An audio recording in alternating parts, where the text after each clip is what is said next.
So now I'm talking the importance of biosafety and biocontainment. So, for the last couple days and today morning, we mostly talk about viruses,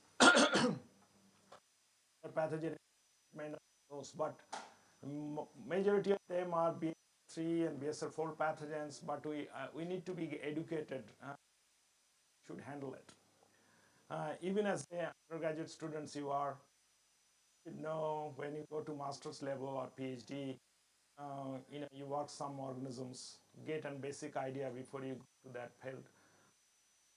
Safety requirements you have to take care of it. Okay, so this this program today, we're talking mostly on those. Okay, and it may feel a little boring. I don't know, but I think it's important when you handle those viruses. What precautionary measures you have to take, those kind of things. So definition of biohazard. So this is taken from the book published by WHO and CDC. Is an agent of biological origin that has the capacity to produce deleterious effects on human, animals, plant, or insect. Not only human, if it is also animals or plants or insect, all are biohazards. This includes not only microorganisms, which is actually viruses, bacteria, and all those, but the toxins and allergens derived from those organisms. Okay, and allergens and toxins derived from insects, animals, and plants. So it's a broad thing. So anything causing harm to us, even the plastics. Okay, it has a toxins. This is a biohazard. Nowadays you see if you go to the market, they say BPO free bottles, that the chemical which it is there, if you keep it, the bottle used multiple times, that BPA is, and your make that toxin is in the water will be contaminated. If you fall, you may develop cancers. So earlier, when United States, they want to do that, to sell the apples or pears or fruits, they polish it with chemicals, and it looks very glistening and very nice. People think, oh, it's so fresh, and they buy it. And several years, people are consuming that kind of apple. They find out the chemical used for, making it more shiny has a carcinogens, and then they ban totally. So you cannot use those things. So those are another thing is you are introducing the biohazards. Okay, so anything really, because that's also plant related, insects related, human related, animal related, anything is that. Okay, got the idea, right? So we need the biosafety laboratories. This is the principles. Containment. We need a containment and environment. What is the containment? The purpose of containment is to reduce or eliminate exposure of laboratory works, other persons, or the environment. So when you are working in those environments, like, for example, Dr. Ashok has presented, carcinophorus disease. I should have some facility where I'm working. My neighbor should not get infected. So how I can control? I have to generate something, maybe a cabinet, which is called biosafety cabinet, that will control the organisms. So it will be confined to that area, so it will not go outside. So that is the containment. And another is the environment, the location where the agent is being handled, maintained, and stored. So the location is all in the hub area of the bank, because so many people are crossing. There may be a chance of you make a building, but it's very prone to get an accident because it's in the traffic area. A huge truck is coming and really hit the building and destroy it. So, and you release that organisms, everybody. So the location is very important. So containment and locations are very. So lab hazards, how it happens? It's maybe biological, it's maybe animal, it may be chemicals, it may be radiations, it may be physical. And transmission happens by absorptions. So when you are working all those things, these are the biohazards. So you have to define what are the biohazards. Like, for example, some of the chemical engineering students, if they are here, you are working formaldehydes, right? Or acid, hydrochloric acid, hydrosulfuric acids. Those are biohazards, right? If they have a certain concentration, if one molar or one normal, or as it got diluted, its strength get reduced. But if you're handling with a concentrated one, you should be careful. So that's an example. Same like biologicals, like if you're handling a very concentrated virus, which is more chance it can transmit. But if it's a very diluted, then maybe less likely chances of contamination. So you have to take care of all those things and the transmission. So the way you should handle in the laboratory, make sure these are not happening. You should not drops like what happened. Maybe accidentally some people might have like a drop of sulfuric acid or something fall on the skin. What will happen? You'll burn it. So that's why, and what it called absorption. So the acid absorbed in your body, and it may change some DNA in your body too. But first initially it will burn it, and then you may get some inflammation. You may have fever or something else. So try to prevent the absorption. Ingestion, it should not go to the mouth. I saw a lot of laboratory use the mouth pipetting, which should not be done, because by in case you can swallow it. Inhalation, you are working on formaldehyde, use a gas mask or something so that you should not inhale, because formaldehyde is very toxic. If a pregnant mother inhale formaldehyde, it may impact their babies too, because formaldehyde is very toxic. So injection, no way like you're handling with a virus or bacteria, by mistake inject yourself, you got infected. So that's happened. So those are the precautions you have to take when you work in the laboratory. So that's the says, those who cannot remember the past are condemned to repeat it. Means whatever you do mistakes, you should learn from it. Okay, this is the Spanish English philosophers told that always learn from the lessons from your mistakes. And if you don't learn it, you may be in a bad situation, right? So these are the historical laboratory associated infections. So we are just only talking laboratory, how you're handling, how safely you are doing. So there are a lot of reports in different years. They have shown this the disease has been transmitted to the people. Okay.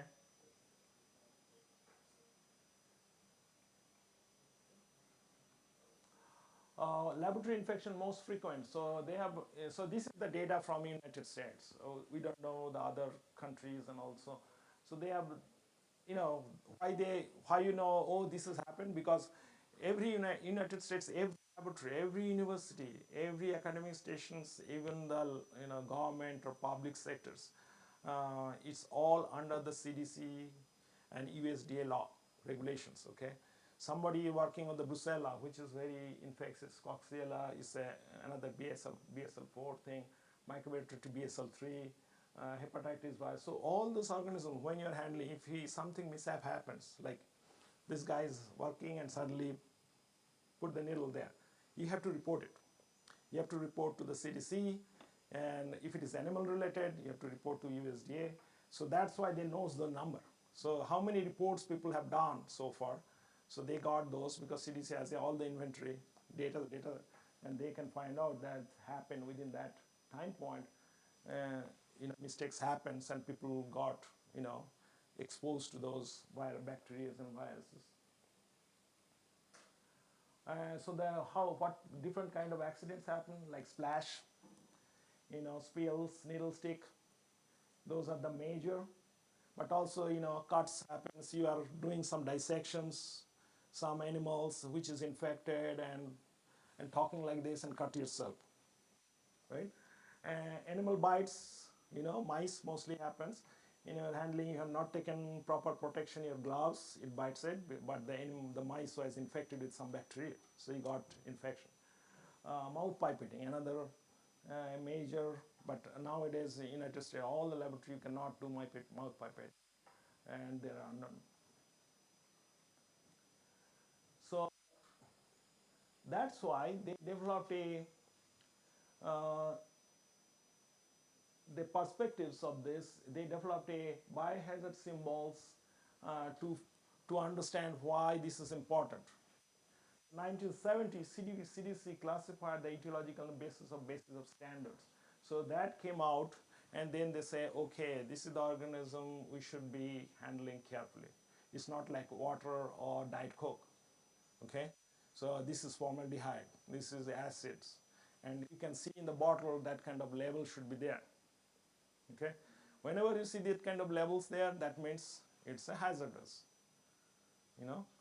That's you have to maintain. So whenever I see buy a bottle chemicals, new chemicals, I say, oh, okay, there is a symbol there. That means it's a biohazard. Then go back to, there's a documents comes with, okay, it's called, I forgot the exact name, the it's called SDS, I think. It's a standard documentation of that chemical. And nowadays you can go to the online from that company and you can check, download it. But yeah, nowadays they are doing to reduce the cost of the papers. But they always recommend go back to the SDS and look over if there is a spill, how to cure it. If there is something happens on your body, what to do, whether you want to add water or whether you have to add some salt water, because how to neutralize those. So you have to read those documents, and that's why they generate this, and that's everybody has to follow that. In 1974, NIH Standards of Research Involving Oncogenic Virus, that came out in 1974, how to handle those oncogenic viruses. 1976, recombinant DNA guidelines came out, and 1984, CDC and NIH Biosafety Microbial Biomedical Laboratories. I'll come in a couple of slides from now. Yeah, this one. So the sixth edition is the latest edition, and that will tell you the organism is, so these are the two important books before you handle any kind of that viruses or bacteria or toxins, anything you are working on, you should read these books. It's not that thick, that much thick, good for sleeping, but definitely you should understand, right? If some unknown organism comes, how will treat it? Definitely it's a BSL-4 practice. And then what is the BSL-4 practice? That book says what to do. Okay, I'm working on, somebody say, hey, I'm, suppose you going to got a PhD program, suppose ISC, and then your mentor says, okay, you're coming in, we are working on herpes simplex virus.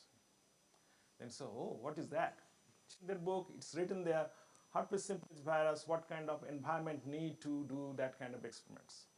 It will tell, okay, BSL-2 lab, you need a hood, you need these things, you need a lab coat or not, you need, food protection or not, you need a, eye protection or not, those things written there. So this is a guideline for, so far, whatever organisms people have discovered, it's kind of like a Gita for that, okay?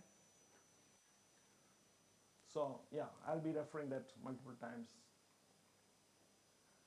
So, and also you have to follow those regulations, like blood-borne pathogen standard, US government principle, and a lot of them are being used because this guidelines is not only the US thing.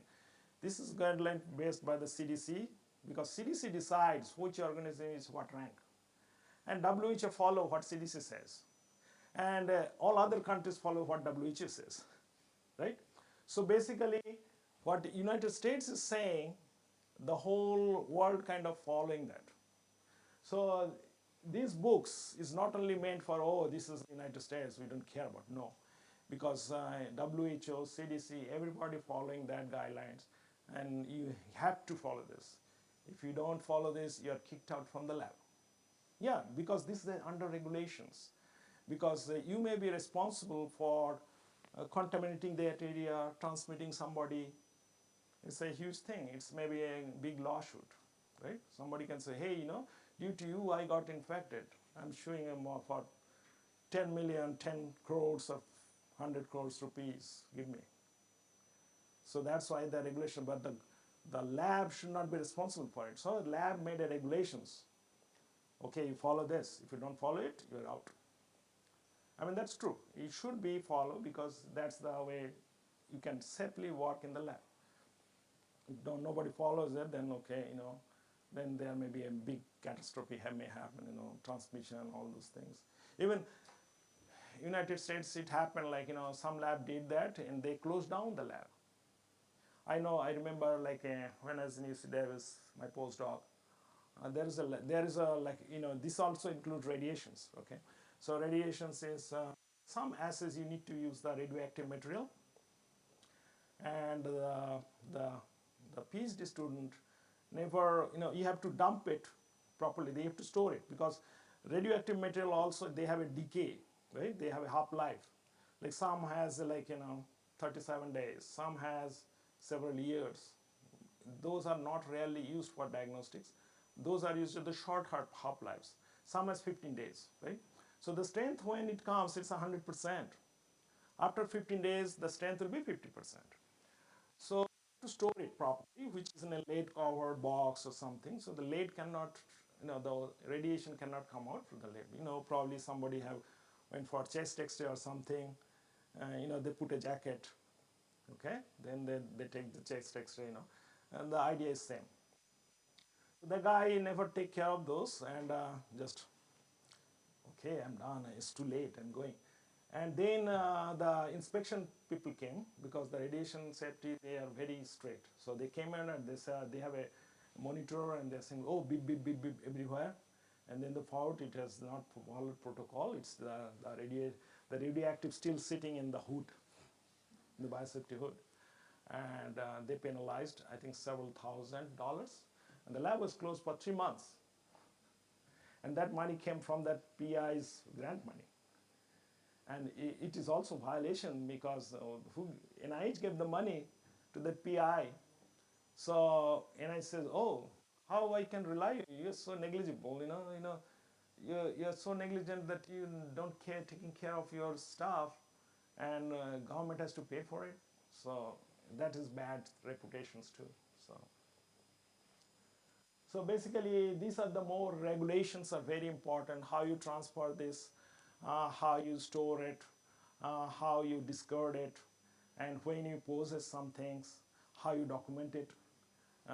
So radiations protection standard, how long you can keep those, those radioactive materials, when you have to dispose it, where to dispose it, whom to call, the signature and everything. So you have to keep all this record. That is the regulations. When you handling this kind of experiments, you have to follow this. If you don't follow it, they'll kick you out. So this is another example, lab salmonella strains sickening 73 people in 35 states. This happened 2011, and it came out from the lab. Some guy, never washed hands, or maybe the lab coat, they are working in the lab, just took it in home for washing or something, and they took the bacteria home, and then everybody got it, the neighbors got it. So that way, that transmission happens. So you have to be careful those things. Again, this is another example that, by mistake, that guy put the needles, which is a vaccinia, I think. Yeah, vaccinia. Yes, vaccinia virus he was working on, and though the guy was vaccinated, but he got his, lesions there. So despite he is vaccinated, the virus still, replicating and show the symptoms. So it's another examples like why, you inject yourself when you're working. It happens, but that way also transmission happens. So always have a standard microbiological practice. So it's an example, like, so I'm doing PCR, they say, oh, it looks like your DNA because you contaminated already. So that's always important. Like when you do molecular assays, make sure you are well protected. You're not only protecting you, also you're protecting your experiments. Like, you should not generate false data. Because here example, like you generate false data, but you find out the same is from one of that guy. So that means somehow you are not wearing gloves, not protecting the experiment itself. You may got infected and the results came also wrong. So each laboratory section, so it's just telling that those books talk about standard biological microbiological practices, what are the special practices, what are the specific safety equipments you should use, mostly the primary barrier and personal protective equipments, and laboratory facilities, what are the secondary barrier. Okay, so there are always two barriers. Okay, so the primary barrier is the instrument, wherever you are working. Like if you are a chemical engineer student or any or doing the molecular biology, because all you guys are biotechnology, right? So you are doing the PCR, yeah. So you are doing the PCR, right? For example, you are doing PCR sequencing or whatever it is. It's a molecular biology, right? So for molecular biology, you have to be careful when you are doing experiments. Where you are doing? Are you doing in a bench, or the area is clean, or how you are protecting yourself? Are you using your without any gloves hand, you know, or when you are, even though if when you are using your hand, are you before that you clean with a alcohol or soap and then touching it? So so those are the things. So those so the where you are working, that is the primary barrier.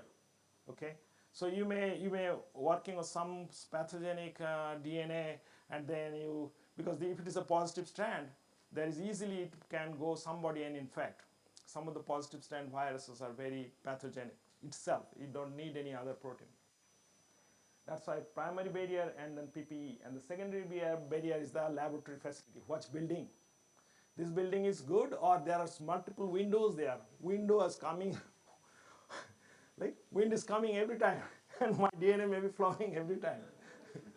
So those are the, yeah, because the next is your biotechnology, and next is the chemical engineering, right? Window is there in between, and the DNA is passing both sides. So, so you have to be careful. They are your primary barrier, secondary barrier. Your building should be closed, intact, air conditioned. There are proper filters there. The area should be where you're working. You're protecting yourself. You're protecting the other people too. So again, no mouth puppeting. This is totally banned. No drinking, no smoking, no handling contact lenses. Oh, I have to, beauty, no makeups. Okay. And also, they say, nobody should come with a Bermuda, half pants, or flip flop. No, because especially, you are working with acid, you drop it. At least if it's fall on the shoes, you just immediately open the shoe and run away, or clean the shoes, right? Shoe may go bad, it's okay, but you protected your body, right?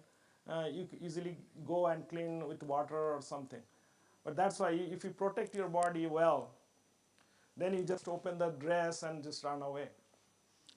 Yeah, that's the major, because that will protect you.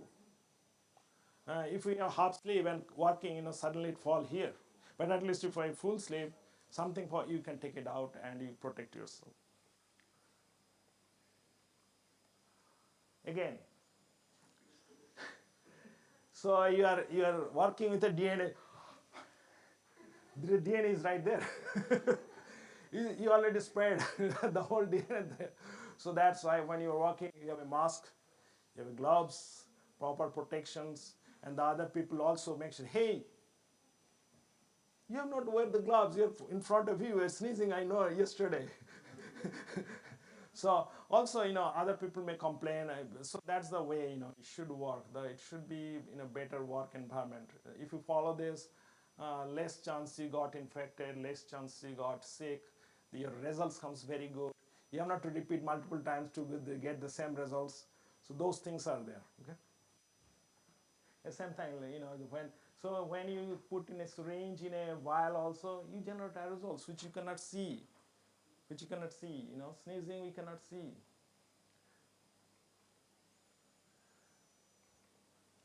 Again, have you used centrifuges? Centrifuge, everything is there. That lady did some, there was something. Then you did something. This did something.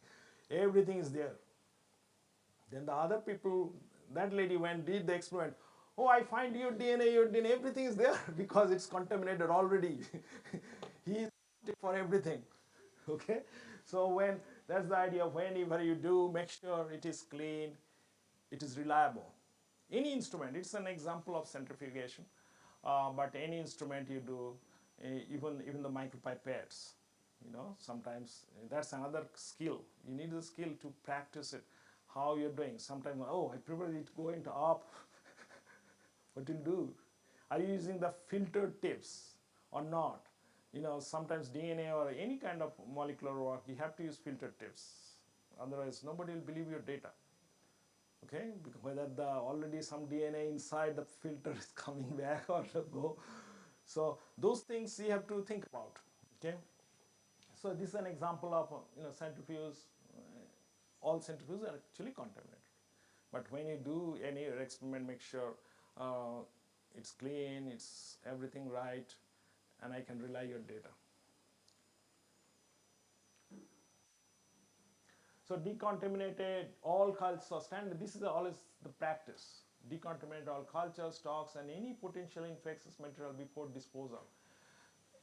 Okay, I grow so much bacteria.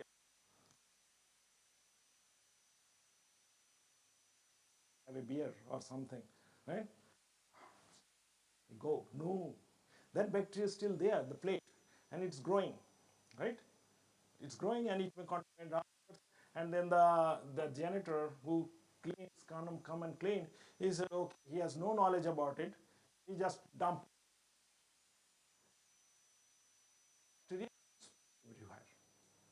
So the way is to do, whatever you do, especially any pathogens you are handling with, do it autoclave, kill those. Once it's company, no problem. I mean,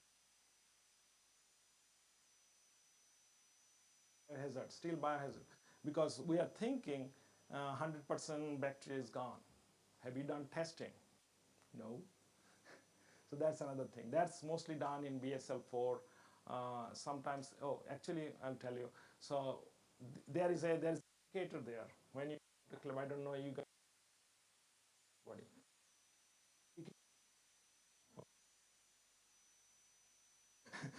So indicator is a indicator indicator is a kind of vial or probe. Okay, whenever you do autoclave, put that probe inside. It will change color. Or people use autoclave tape. People use other things. Those are the indicator. How you know that autoclave is working, right? So those are the indicator will tell you that okay, done.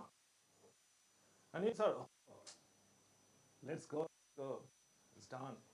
No, you have to check it. If you have not put the autoclave in a indicator or tape, maybe it has not done. Maybe your autoclave gone bad. Maybe it's 30 minutes after 20 minutes it's fall apart. It's stop functioning, right? And the other guy said, "Hey, it's not functioning." But you went maybe a tour with somewhere or you're on vacation. You thought, "Oh, every done, I out," right? You understand, right? What I'm saying? So those are the things. So that needs to be done. So you have to do proper decontaminations. All the laboratory waste is available in the lab should be diseased. So you can do autoclave, chemical disinfections, incineration, or other validated decontamination methods. Okay, always from animal rooms should be also same thing. Okay, so it's not like, oh, I dump it, done for the day. No, maybe those will infect others, and then people will look for you. They'll send a police. Okay, so again, so So an effective integrated, so what happened in the BSL-4, they have a cameras. You cannot hide, right? So those are very highly pathogenic organisms you are handling with. So BSL-3, BSL-4 labs, they have cameras everywhere. Even in front of autoclave, they have it everywhere. And they see, okay, this guy put the autoclave, and the other side, and you have to use indicator to, and you have to document, okay, the indicator came negative, repeat again, do autoclave again, and make sure it is positive. Again, your lab should not have ants and all kind of things, right? Okay, those are not like this. Means you cannot bring your pets in the lab. Oh, I'm working. Okay, sit down. Nobody's those things. So this is so that's the scenario. What happens? Like both of us working, and I'm behaving. Oh, did correct, and you're saying no, I did correct. This is the scenario, right? When something came wrong, and we blame each other. No, it is your fault. You have not done. Not so my test experiment came negative or positive, whatever. So these are the personal protective equipments you should be using: gowns, masks. We have gowns, masks, gloves, respirators, face shield, goggles. That's major. You are protecting yourself.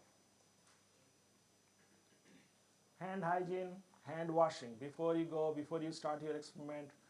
Not eating sambar and then start working, right?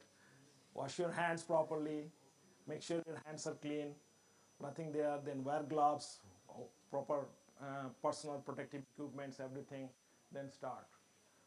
Same thing, yeah. Patient placement with consideration for single patient rooms and route of transmission, safe needle, and so these are the basic things. Yeah, so these are the important things. So why then you can ask questions, why I need to do PPE? It's a lot of money thing. My boss will not buy it. Oh, we don't have enough budget. All kind of things come out, right? But these are the things. That's the reason you have to do it, because you're thinking I'm cutting my budget and saving money, my boss, but actually not. You are creating problems. So there are lot of chances you get contamination from those things. But if you take proper PPE, down the road it'll be very easy. Your life will be so. Lot of transmission happen this way. If you take the respiratory protections, you can get rid of those. You know, all those things, all those disease transmitted by those. So if you have the proper PPE, you can control all of them.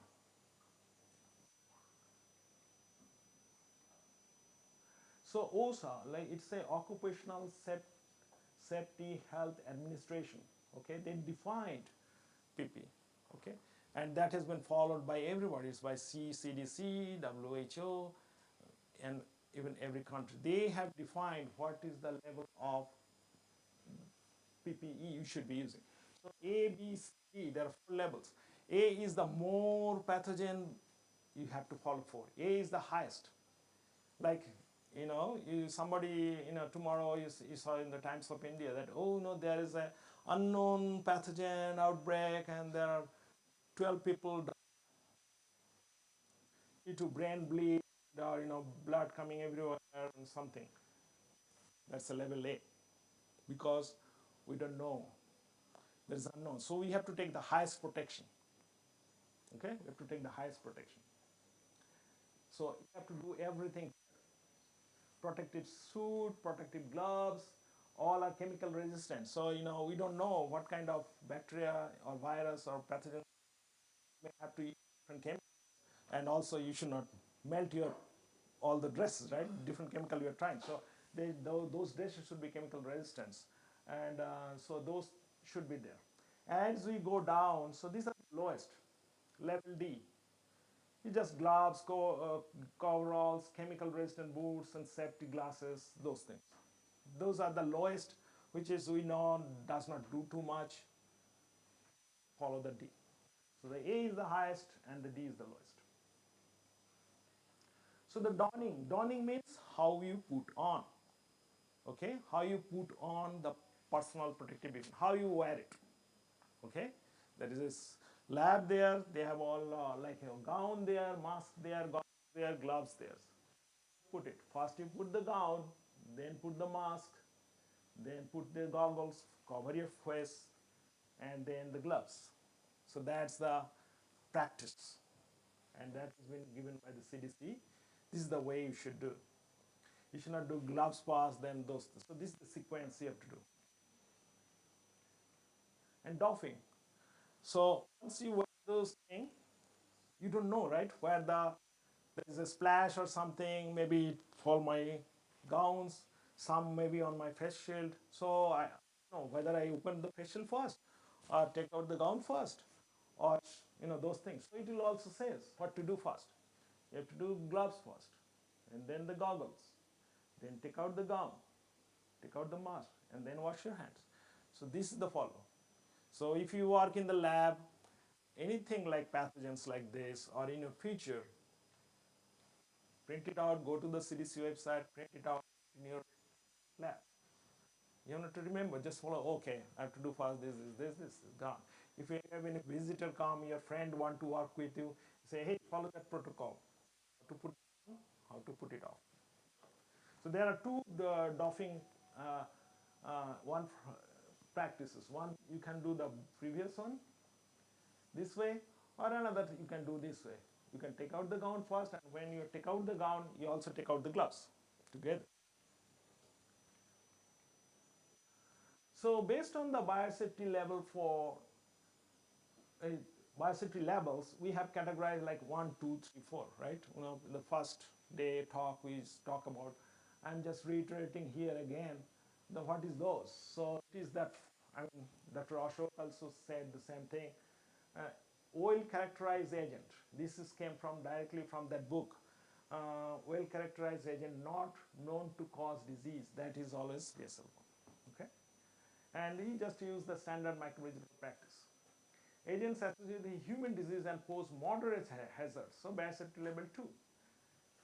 This is this limited access, occupational medical service, including those things. This is the special practice. You need the BSc, biosafety cabinet, BSc. You need a cabinet to work on it. It does not need a cabinet here. You can work on a bench, any table, anywhere for BSL1. But the BSL2 onwards, you need a BSc. Okay? You need proper PPE. The door should be self-closing. I cannot do work. The door is open. So anybody coming, going, no. Door should be automatic. There should be spring door, something, auto close. Sink should be located near the exit so that when you get out, you wash your hand and get out. Windows not be open, okay, sealed, and the autoclave should be available. So that once you work, discarded things, you autoclave it, send it, and then wash your hand and get out. So there are a lot of classes that you. So this from that book, you have to specifically use those. For BSc 1 to 3, you can use those. Does not protection provided products, no. Environment. So you need an environment, and you need a building, okay. You need a person, and if it is a 1, you can use some of them. BSL1, like some assays you are doing, like ELISA or something, okay, which does not involve any antigens or anything. Class 1, BSc class 1 cabinet, small cabinet. I have not taken pictures. I have not put any pictures for BSL class 1, but it's normally don't use people. Always people use the 2. To another thing I like to say, like if you increase the protection higher, you're not losing anything. You're doing better, right? Instead of what they say, there is a winter. I wear two coats just in case, right? It's better. Like, if it is feeling hot, you just take it. But if it's very cold, you don't have any jacket to put it on. And you have to do like this, right? So more protection is always better rather than less protections. So, if you use the BSL-2 cabinets, it's much better. But for BSL-4, definitely you have to use 3 or 2 when used in suit. Suit room, when you're not wearing the suits, you can use the BSL-3. You have to use BSL-3. Sorry, BSC-3. And if you are using, like, we have shown some pictures with the suit and all those with oxygen, then you can use the 2. So this is the class 2. So what happens? The air, so this is the desk where you work. Okay, so there is a motor, the air goes in, go here, this is the filter, goes here and circulate, and some also go out. Here is a HEPA filter. So the HEPA filter pass through, nothing coming out in the front. The air also can go in, but all the air what is coming out, it should the HEPA filter. So the air which is coming out from the machine is free from any pathogens. That's the idea. So why biosafety cabinet people use? You are protected, all the people are working in that room also protected, and you are not contaminating the room. So that's why you can see the HEPA filter is there. So the air is circulating, it's not coming out, okay? It's circulating here, and you're working here. So if there is any pathogen releasing, go here, maybe it is filtered, and it's stuck there, and like, the pathogen stuck in the HEPA filter. Like, all those filters, they are, air conditioned, right? Same thing. It's air conditioned, all the dust stay there. So same like pathogens stay there. And HEPA is very minute particles. Their virus cannot pass through. It's very expensive. Those filters are very expensive.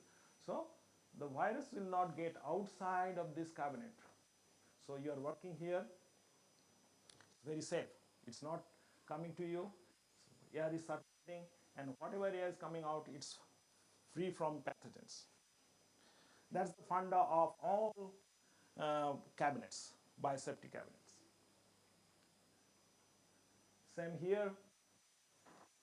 So exactly same here. The room air is also coming here. You're working here. It's coming through HEPA filter again. You're working here, HEPA filter out. But this is mostly used for chemical route. So what happened? Like, you are using formaldehyde, right? So formaldehyde is very bad smell, right? Have you smell acid, very smell. So those things is being used here. So it is a closed room. If it is formaldehyde, nobody can work here because formaldehyde is also very carcinogenic. Yeah, if exposed every day, you may get a cancer. That's why you have the fume hood. You have to use the fume hood where all the fumes, all the gases generated by formaldehyde go out in the sky, outside the building. You are protected, all the fellows working in there protected. This is the class 3, which is mostly used for BSL-4. You see those holes? They put the hand inside and work here. So I don't need to wear protective. Yeah, I'm just a regular dress. I mean, not this Tiger coat, but a lab coat, lab gown you just wear. You don't need goggles or anything because your hand is going in. Only those two because you have a gloves, and also inside there is a huge gloves. Okay, so you are not touching anything. You are just movement there. Yeah, so you are doing like this, like suppose there is a hole, you are doing this and doing all the work. So for that you need that kind of BSL class 3 biosafety cabinet. Okay, and that, but if you work with suit, you have to do this BSL-2. You can use the lower graded 2 where you can work on this. And again, HEPA filter, air coming, what is going out, it's getting filtered.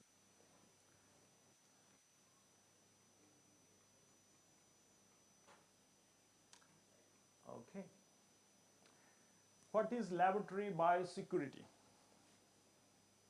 We're talking like biosafety so far, right? What is security? What do you mean security? Tell me one person. What is security? Speak up. Anything. Say. Security means kind of a,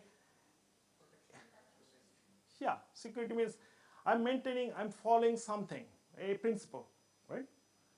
I follow some principle that you should follow this. The discipline, addressing the security of my place. So I should follow this.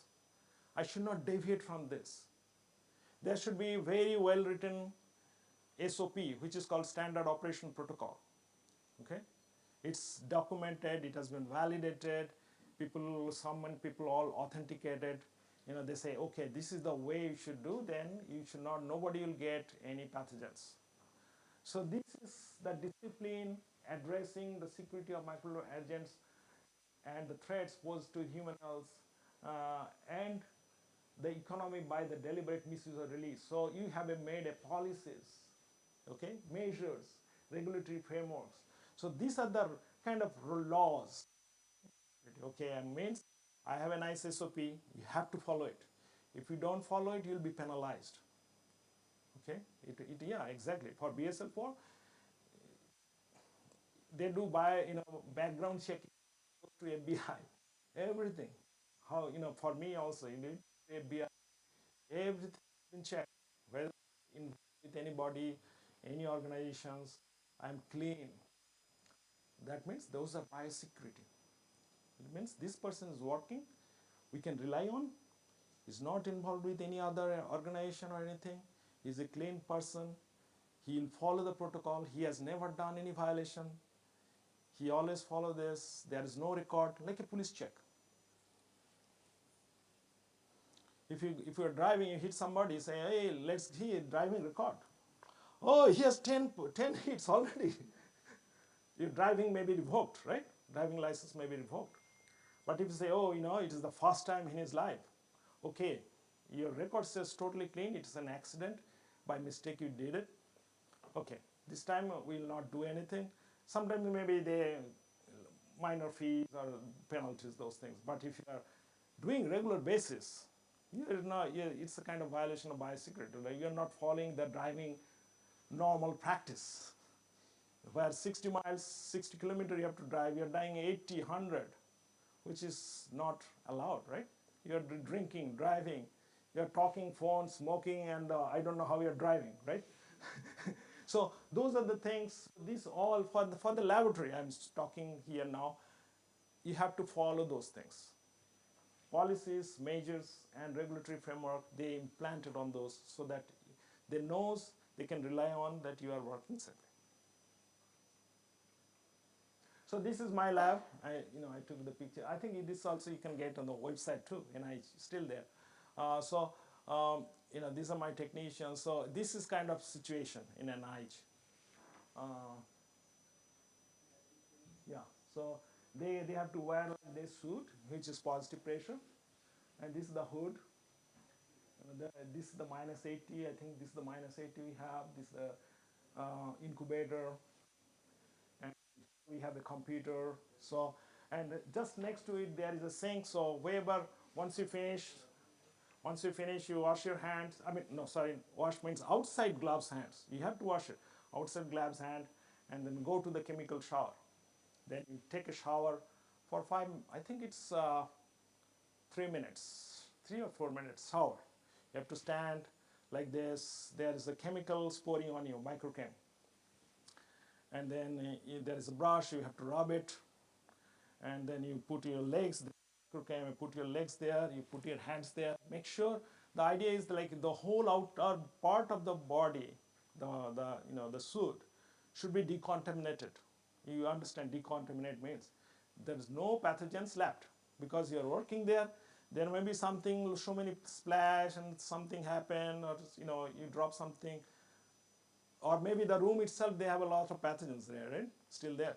So when you are coming out from this, the whole outer is clean.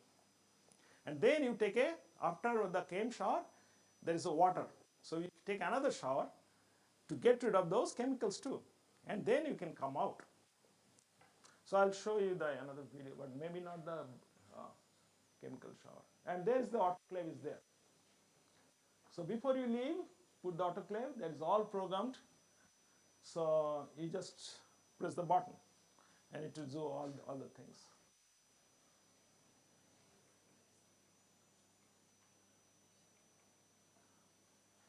So that's the question. Is the laboratory hazardous work environment? What do you think?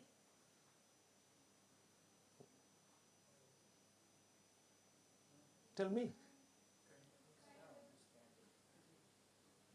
Yes. Especially BSL-4, yes. Because you know, that's why you are wearing the suit.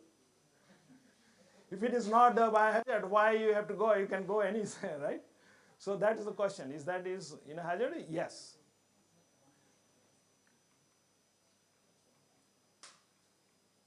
What are the major hazards that we'll encounter in the BSL-4? What do you think? Exactly, because those are highly pathogenic organisms. And there are, for those organisms, there are no treatment, no vaccines. So you can easily get those, right?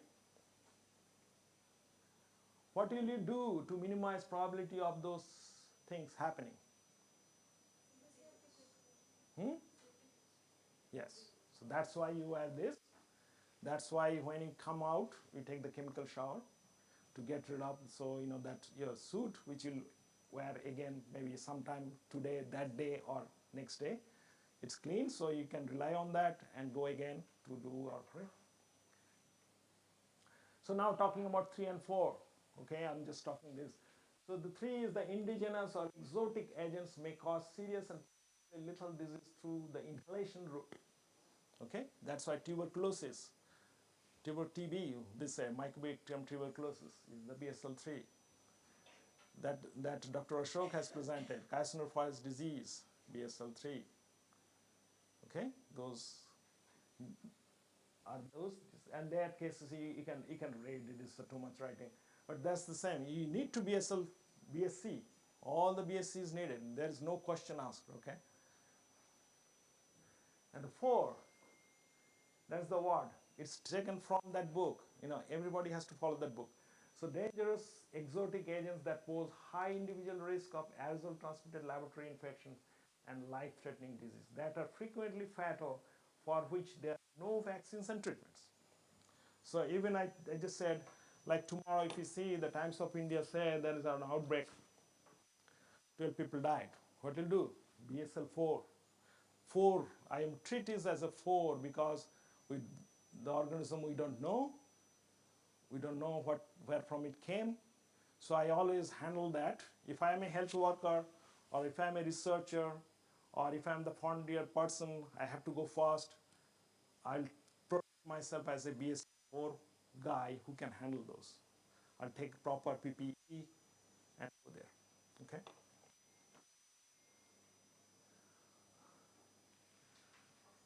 So the laboratory supervisor should enforce the institutional policy that controls safety in access to the laboratory. Okay. So the laboratory supervisor is very important in this, right? He should monitor who is going. Okay, you are trained. You are still in the middle of the training. Okay, you are just new. So that's why he has all the records. How many training you have to do? So normally for BSL-4, they have to do like at least 100 hours training inside. With that suit, you have to do something, do experiments, and at least 20, I think it's 20 entry. And 20 entry, maybe how many hours is not important, but at least 20 entries and 100 hours. That's for NIH policy. You have to do it. That has been recorded by so many other people, safety people, laboratory supervisor. They look over all those, how you're working, because the camera is everywhere. They're looking, okay, you are doing safely, you are not falling down. Or they can see everything, like or you're not playing games. They are playing games in the sense you're jumping unnecessarily, or doing something, dropping too much things. So those are the behaviors also they see, right? That means I can rely on, because This is BSL-4, there's no vaccines, no drugs I can rely on to send those to do the experiment, right? That's the purpose. So yeah, so they have all those gated, you have to, once you wear the suit, all those gate exits, they have the labels, all has the, like, how you say, it's a digital pin codes. You can, and nobody knows what the code is. Everybody has their maybe different codes. So if you share those codes, you may get fired because nobody should use that code. Okay, and it's a violations if you, because you're that's the biosecurity again. So laboratory biosecurity, you are breaking the law. You are not following the regulations. I mean, you cannot share your information to others, despite he is a very good friend. You cannot share your code to get in your friend because your friend forgot it. No, no, use my code. No, that means both will get fired anyway. So this is another, like, perform all procedures to minimize creation of splash. So you have to be careful when you work inside. Make sure you're generating less. So this is the microcam people use. Whatever you are, if you're handling viruses, the tips and everything, just dump it here. So you neutralize. That means decontaminate here, and then everything you clean it up, and then there is a video I'll show you can understand. Then you autoclave it and then get out.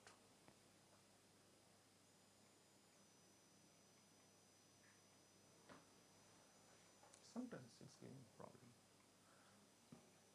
Yeah, so decontaminate work surface after completion of work and after any spills or splash of potentially infectious material with appropriate disinfectants. So overall, people have studied so many other chemicals, like, one of them probably heard bleach. Those things, nobody uses bleach nowadays, especially those, I think it's the microchem is the best. It kills at least 99.9%, 99%, any microorganism. You just keep it there for 10 minutes, everything gone. So that you have to follow. Spills involving infected, decontaminated, and cleaned up by staff who are properly trained and equipped to work with the infectious materials. A spill procedure developed and posted. So what is the spill?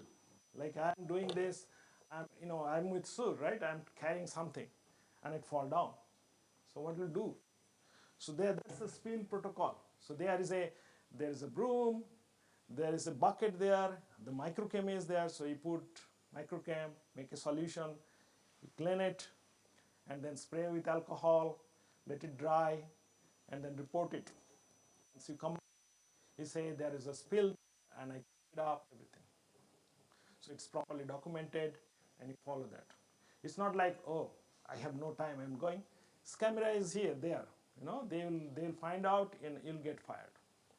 Because the law is very strict there.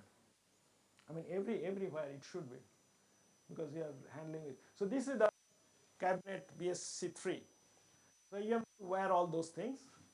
Your hand is inside and you are working. Okay?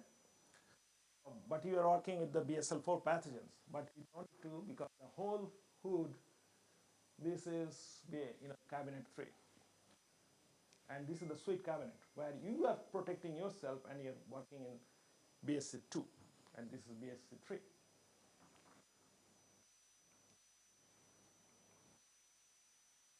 Laboratory is separate. Like, there's a, so this is the shower mostly, where the shower you take. So you have a suite laboratory, this one. Okay, once you wear those suits, you come here, you work this bench, and then you come out here, take the shower for your outer suit, and then put suit here, and then come here again and take another shower.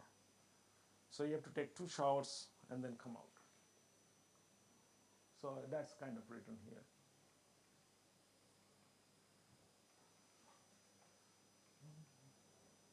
Yeah, and also when you are finished working, you also spray with the microchem, you wash your hands, make sure there is whatever spill you did, clean all those hands. put it there, then clean again, and then come out. So that's the says like decontaminate our outer suit gloves is formed from during the course of normal laboratory operations to remove any gross contaminations. And upon exit, you have to do the chemical shower. All procedures involving the manipulation of infectious material should be done here.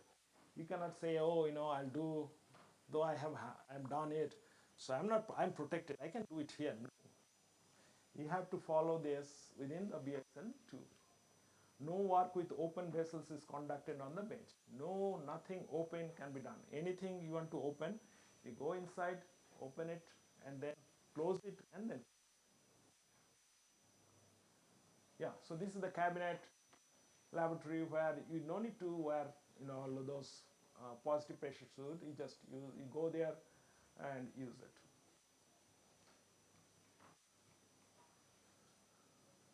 So this is kind of positive, the secondary barrier. This and the breathing air goes in. The top there is that kind of hoses are there. You have to connect with it. So this is kind of suit. There is a filter there.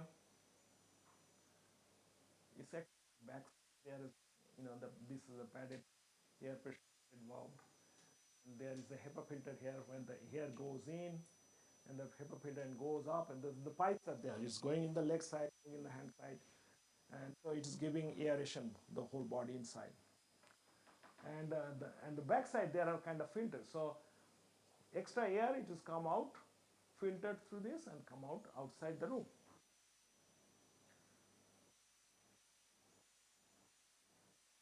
Yeah, so the breathing air there, so it has a nice, it's like a 3-storied. The top story they have all these chambers and all this. I think I'll show you the next maybe. Yeah, so this one.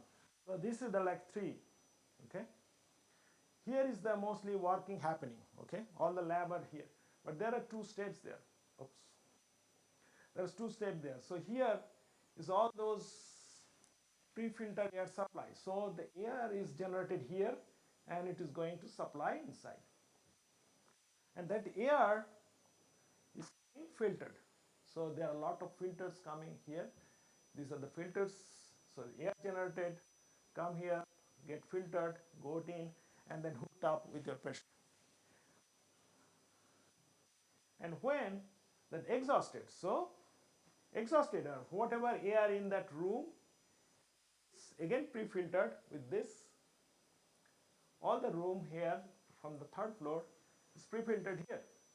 And with the blue one, pre-filtered and go to the outside the building. So that is the idea. You have the filtered air coming, you are breathing those, and some air is leaving right in the room. And that air you cannot release easily because that may have a virus or bacteria. So it gets filtered again and then released. So that's why this kind of building very expensive to maintain, and that's why very few labs. That's Dr. Ashok came and saying, only Pune, in a National Institute of Biology, they have the BSL-4. Okay, there is another making in the Gwalior. That's another my senior, Manman Parida is the director there. So I think it takes another. I think they just did groundbreaking last year. So it takes another, I think, 3 to 4 years easily, because that is a lot of money, lot of regulations. It's not only I made it, I did it. CDC will come, WHO will come to inspect, okay, you are following the same design or not. The design should be exactly same. The principle should be exactly same. So then they will approve it and then you can use it. To maintain those, huge money, because it also needs a huge training. Those people who are working, their background check and all those things, it's common. Okay, videos. So look carefully those 2 videos. One for positive pressure suit, another is working in the BSL-4 lab. So just first the positive pressure suit.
Me staring at 23 unread messages, knowing that each response will take.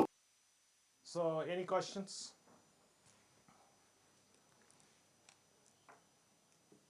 So, this is more important for anything you work on BSL 4 and also like BSL 2, BSL 3, because this is major to safely work in the laboratory to do any kind of virus works. Some of the pathogens which are also like bacteria, they are also BSL 3, BSL 4, same strategies. You have to use that way to work on it. You deviate, especially BSL 4 is highly regulated, even BSL 3 highly regulated. If you deviate, you get fired.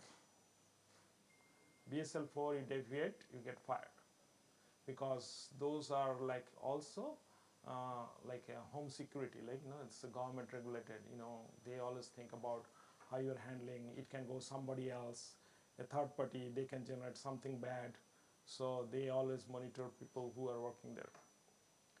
So in future, if you want to work that kind of log, just you should have that kind of mindset that yeah, that can come in my life, just like anybody, like here, if you even like if you're joining the army, they're monitoring you every time, right? While walking, the CV going, but do this sample here, because you're dealing with a microorganisms which has no vaccines yet, no drug yet.